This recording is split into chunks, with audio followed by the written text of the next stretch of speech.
It's the ANTUTU throttling test. Can the POCO F3 deliver? Let's have a look.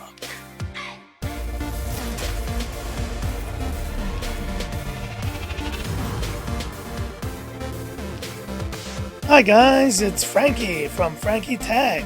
Good to see you guys again, and back today after a short break with my ANTUTU throttling test of the POCO X3 Pro, the POCO F3, and the Redmi K40 Pro. And for the first time ever, we will be testing the Snapdragon 860, the Snapdragon 870, next to the Snapdragon 888. Now, if you're new to this type of test, guys, this is to measure the sustained performance of these chipsets. I will be very curious to see if these phones are able to sustain performance in a better way than the Snapdragon 888, which, let's face it, has had some major overheating and other issues on phones like the Xiaomi Mi 11. So let's not waste any time and get started with this ANTUTU throttling test. Okay folks, so getting started with this test, and you can see we have the CPU monitor on all of these phones. I also have max brightness settings on all these phones, and we will be measuring the battery depletion during this test as well. And just so you see, it's around 23 degrees in this room. And here's my trusty POCO F1, which will serve as the timer. This should be roughly a 40-minute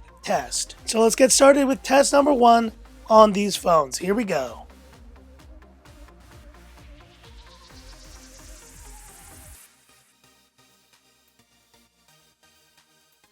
Okay guys, test number 1 completed. Surprising result there, the POCO F3 completing the test in first place. But let's look through the scores now. POCO X3 Pro at 485,000, POCO F3 at 622,000, Redmi K40 Pro at 725,000. So these are the benchmark scores, and we'll be comparing these scores to the test number 4 score. Now checking the CPU monitor of these phones, 47 degrees, 48 degrees, and 45 degrees. So surprising that the POCO F3 is the warmest in test number 1. But they've all stabilized at around 42 degrees. And now checking the ambient temps of these phones.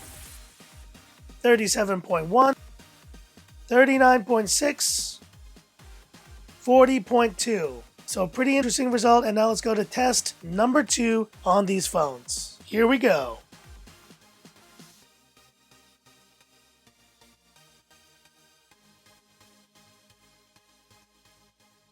Alright guys, test number 2 completed. There it is, the Snapdragon 860, and with 437,000, but look at this, the POCO F3 still above 600,000, and the Redmi K40 Pro at 703,000. It has dipped around 20,000 points so far. And now let's check the CPU monitor.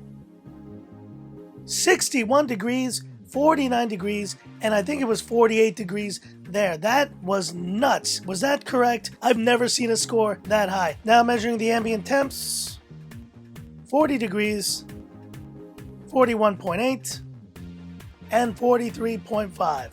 So surprising to see the Redmi K40 Pro still has its display at max brightness. But let's go to it, test number 3, and let's see if these new chipsets are able to stay in these higher level scores. Here we go.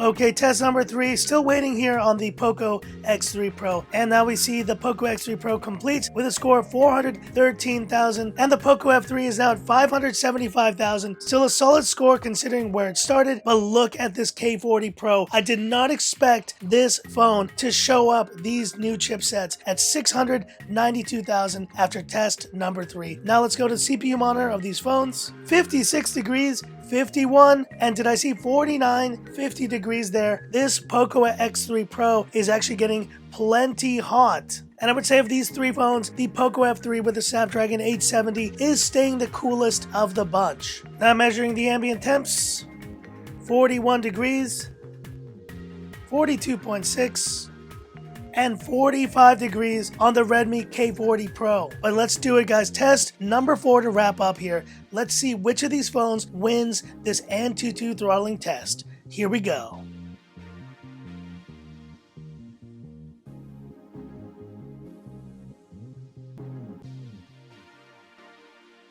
Alright, test number 4, waiting on the POCO X3 Pro, but look at these results. Guys, I'm astounded. We've been waiting to see how the Snapdragon 870 performed in this test, and I think the Redmi K40 Pro just showed it up. And here's the POCO X3 Pro score. Wow. And what a dip, guys. 368,000, a monumental drop on this phone. Meanwhile, the Snapdragon 870, I will give it this. The POCO F3 stayed at 565, but look at this K40 with 686,000. It has dipped the least of these three phones. Incredible. And now checking the CPU monitor of these phones. 54 degrees, 52, and 53. So all of these devices have now really gotten hot. And checking the ambient temps of these phones, 41.9 degrees, 43.4, 46.3. And just from feeling the hand, the POCO F3 is definitely the coolest of the three, with the K40 Pro definitely being the hottest. My gosh. And the X3 Pro is kind of in between, but being a thicker phone with a larger surface area, I think it has dissipated heat more effectively. So that's it for this test. Let's wrap it up here at 44 minutes, and now let's talk about the results. Alright guys, so the final verdict of these phones, and so let's start with third place here. The third place phone finish is the POCO X3 Pro, and this device got pretty warm, guys, and with a final score drop from 485 to 368, the only phone that dipped over 100,000 points. It also got pretty warm under the pressure. Look, the Snapdragon 860 seems like a pretty great chipset, but you can tell here by test number 4, it definitely started feeling the heat and severely throttled its scores as a result. And in second place, surprised to say it because I did think this Snapdragon 870 in the POCO F3 was going to win this test. From everything I've heard that this chipset delivers and it stays cool under pressure, that was completely true up to test number 2. But then after test number 3 and 4, we started seeing bigger dips, and completing the test at 565, this phone dipped over 60,000 points, which is pretty significant, and the POCO F3 would definitely win, staying the coolest award here. But if I could only give it to one, the winner of this ANTUTU throttling test in a surprise, shocking result here, guys, is the Redmi K40 Pro with a Snapdragon 888 on board.